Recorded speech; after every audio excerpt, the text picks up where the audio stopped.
أعوذ بالله من الشيطان الرجيم.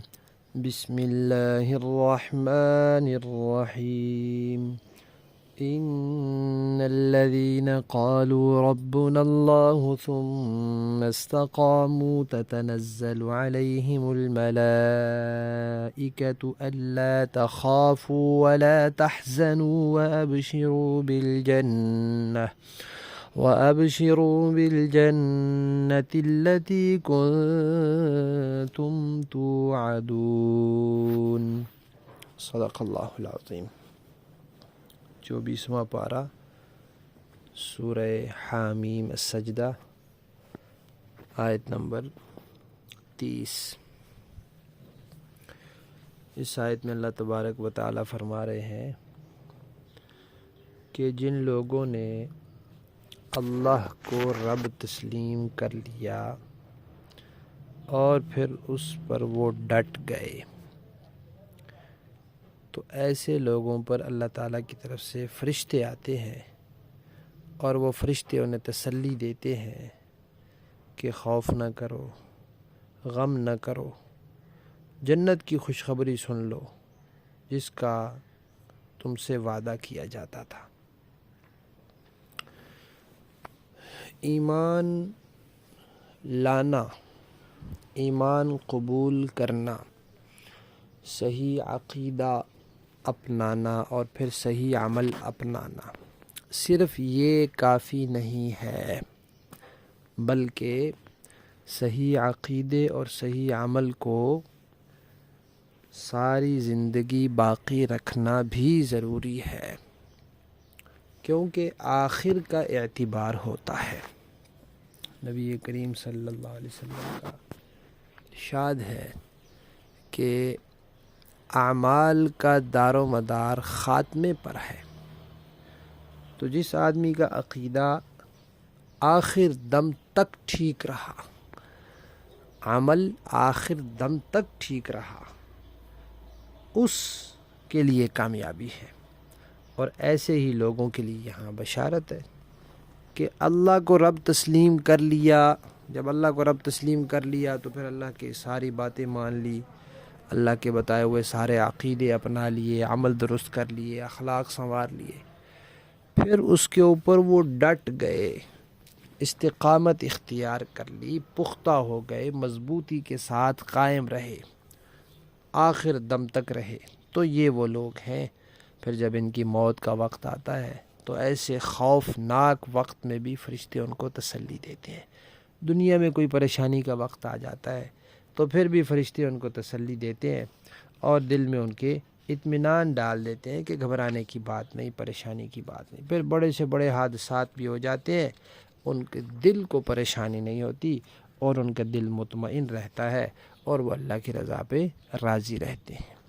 اللہ تعالی ہم سب کو بھی ایمان اور اس پر استقامت نصیب فرمائے، نیک عمل اور ان پر استقامت عطا فرمائے، آمین. بسم اللہ الرحمن الرحیم. نحمده ونصلی علی رسولہ الکریم، اما بعد. کھانا کھانے سے متعلق نبی کریم صلی اللہ علیہ وسلم کے جو ارشادات ہیں ان میں یہ بات بھی شامل ہے کہ آپ صلی اللہ علیہ وسلم نے فرمایا کہ بسم اللہ پڑھ کر کھانا کھایا جائے، دائیں ہاتھ سے کھایا جائے اور اپنے قریب سے کھایا جائے. برتن کا جو حصہ اپنے سامنے ہے، اگر سارے برتن میں کھانا ایک جیسا ہے تو پھر اپنے منہ کے آگے سے کھایا جائے.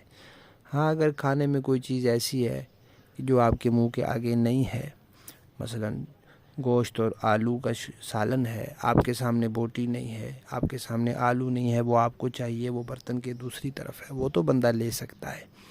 لیکن جب سارے برتن میں کھانا ایک جیسا ہو اور وہ آپ کے منہ کے سامنے بھی وہی ہے تو پھر دوسری طرف سے کھانا یہ کھانے کے آداب کے خلاف ہے، ویسے بھی بہت برا لگتا ہے. اور یہ فرمایا کہ کھانے کے درمیان میں برکت اترتی ہے، لہذا اپنے منہ کے آگے سے کھاتے رہیں، درمیان میں برکت اترتی رہے گی اور درمیان والا حصہ آخر میں کھائیں.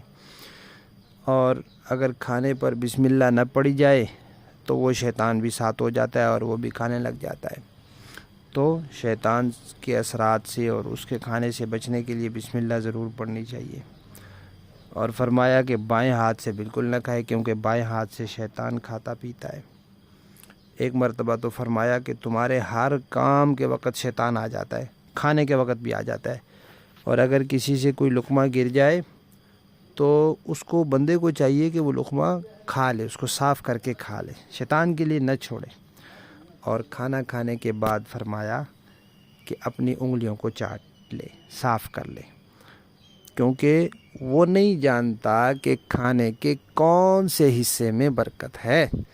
ایسا نہ ہو کہ جو کھانا اس کی انگلیوں کے ساتھ لگا ہوا اسی میں برکت ہو رہی ہے، اس کو جا کے دھو دے۔ لہذا انگلیوں کو چاٹ لے، برتن کو صاف کر لے، پھر اس کے بعد جا کر ہاتھ دھو لے۔ ایک بات یہ یاد رکھنی چاہیے کہ برتن صاف کرنا سنت ہے، کھانا زبردستی ختم کرنا سنت نہیں ہے، کیونکہ بعض اوقات ایسا ہوتا ہے کہ انسان کہیں مہمان ہوتا ہے، اب میزبان جو ہے وہ شوق میں زیادہ کھانا ڈال دیتے ہیں، اب مہمان جو ہے وہ سیر ہو گیا، مزید گنجائش نہیں ہے۔ اب جب سیر ہو گیا ہے تو زبردستی کھانا اور اپنی صحت کو اس سے نقصان پہنچانا یہ کوئی سنت نہیں ہے۔ ہاں، جتنا آپ نے کھانا تھا وہ کھا لیا، اب تھوڑا بہت برتن میں لگا رہ گیا تو برتن صاف کرنا یہ سنت ہے، کھانا ختم کرنا سنت نہیں ہے۔ لیکن جب انسان خود ڈالے تو پھر انسان کو یہ عادت ہونی چاہیے، اور بچوں کو بھی اس کی عادت ڈالنی چاہیے کہ تھوڑا سا سالن ڈالیں، جب وہ کھا لیں تو اور ڈال لیں۔ جو بھی چیز کھا رہے ہیں، کھانا ہے، چاول ہے، میٹھا ہے، کوئی چیز ہے، اگر تو آپ کو یہ خطرہ ہے کہ بھئی ختم ہو جائے گا تو پھر چلو ایک بات ہے، بندہ کہتا ہے کہ دوبارہ پتہ نہیں ملے گا یا نہیں ملے گا، پھر بھی عزیمت تو یہ ہے کہ دوسرے مسلمانوں کا خیال رکھا جائے۔ لیکن چلو پھر بھی ایک بات ہے، لیکن جب کوئی ایسی مجبوری بھی نہیں ہے، گھر میں ہے، سالن بھی وافر ہے، تو پھر خام خواہ اپنی پلیٹ اتنی بھر لینا، بعد میں پتہ نہیں کھایا جائے یا نہ کھایا جائے، یہ بڑی نامناسب بات ہے۔ تھوڑا سا سالن ڈالیں، کھا لیں، پھر اور ڈال لیں، پھر اور ڈال لیں۔ اللہ تعالیٰ میں عمل کی توفیق عطا فرمائے۔ بسم اللہ الرحمن الرحیم، نحمدہ ونصلی علی رسولہ الکریم، اما بعد۔ زکوٰۃ کے مسائل میں سے ایک مسئلہ یہ ہے کہ قرض معاف کرنے سے زکوٰۃ ادا نہیں ہوتی، اس لیے کہ زکوٰۃ میں ادائیگی کے وقت یا ادائیگی سے پہلے اس میں زکوٰۃ کی نیت کرنا ضروری ہے۔ جب کسی کو زکوٰۃ کا پیسہ دیا جا رہا ہے تو وہ دیتے وقت دل میں نیت ہو، بتانا ضروری نہیں، نیت ضروری ہے دل میں، یا پھر پہلے جب پیسے الگ کر کے رکھے ہیں اس وقت دل میں نیت ہو کہ یہ زکوٰۃ کے پیسے ہیں، دینے کے بعد کی نیت کا اعتبار نہیں۔ اور قرض جو ہوتا ہے وہ تو انسان قرض کی نیت سے دیتا ہے کہ اس نے قرضہ لیا ہے، اور بعد میں وہ بیچارہ اب نہیں دے سکتا، غریب ہے، اس کے حالات ٹھیک نہیں ہے، تو انسان کہتا ہے چلو میں وہ زکوٰۃ میں اس کو قرضہ معاف کر دوں، تو اس سے زکوٰۃ ادا نہیں ہوگی، اس لیے کہ ادائیگی کے وقت نیت نہیں پائی گئی۔ اس سے وصول کر لیں، پھر اس کو دے دیں، تو اس طرح زکوٰۃ ادا ہو جائے گی، یا اس کو اپنی زکوٰۃ دے دیں، پھر اس سے اپنا قرضہ وصول کر لیں تو بھی ہو جائے گی۔ لیکن ویسے صرف قرضہ معاف کرنے سے زکوٰۃ ادا نہیں ہوگی۔ ایک تو یہ بات۔ دوسری بات یہ کہ جس نے زکوٰۃ دینی ہوتی ہے وہ اپنے مال کا حساب کرتا ہے کہ میرے پاس کتنا پیسہ ہے، کتنا سونا، کتنا چاندی، کتنا کاروبار کا سامان، تو یہ سب جمع کر لیتا ہے، پھر وہ یہ دیکھتا ہے کہ میں نے کتنا قرضہ ادا کرنا ہے، اتنی رقم اس میں سے نفی کر لیتا ہے۔ تو یہ جو قرضہ اس نے دیکھنا ہے، یہ وہ قرضہ ہے جو اس نے اپنی ضروری چیزوں کے لیے، ضروریات زندگی کے لیے لیا ہے، محض کاروبار بڑھانے کے لیے نہیں لیا۔ محض کاروبار بڑھانے کے لیے جو قرضہ ہوتا ہے کہ ایک کارخانہ ہے ایک آدمی کا، وہ اربوں کا مالک ہے، اب وہ دوسرے کارخانے کے لیے پھر حکومت سے اربوں روپے قرضہ لے لیتا ہے، تو ایسے تو وہ ساری زندگی بظاہر مقروض ہی نظر آتا ہے اور بیچارہ اتنا مسکین نظر آتا ہے کہ اس کو زکوٰۃ دینی چاہیے، لیکن جو اس نے قرضہ لیا تھا وہ کس لیے لیا تھا؟ کاروبار بڑھانے کے لیے، مال بڑھانے کے لیے، ضروریات زندگی کے لیے تو نہیں لیا۔ اس لیے ایسا قرضہ جو جو انسان کی زندگی کی انتہائی ضرورت ہے، گھر بنانا، ذاتی گھر بنانا ایک ضرورت ہے، ابتدائی کاروبار شروع کرنا ایک ضرورت ہے، گھر کی کوئی موٹی اہم ضرورت ہو جو گھر ضرورت کی چیز ہے، فریج گھر کی ضرورت ہے، مشین گھر کی ضرورت ہے، بستر ضرورت ہے، یہ گھر کی ضرورت کی چیزوں کے لیے قرضہ لیا ہے، شادی کرنی تھی بچے کی، اس کی ضرورت ہے، علاج کرنا تھا، وہ ایسی کسی ضرورت کے لیے جو قرضہ لیا ہے وہ قرضہ تو نفی کیا جائے گا۔ محض شوق میں، محض کاروبار بڑھانے کے لیے اگر کسی نے قرضہ لیا ہے وہ نفی نہیں کیا جائے گا، بلکہ وہ جتنے پیسے بھی ہوں گے ان کو یہ دیکھا جائے گا کہ ان سے اس نے جو چیزیں اپنی ملکیت کے لیے خرید لی ہیں، کارخانے کی زمین لے لی ہے، اس کی مشینری لے لی ہے، علماء نے لکھا ہے اس پر بھی زکوٰۃ آئے گی۔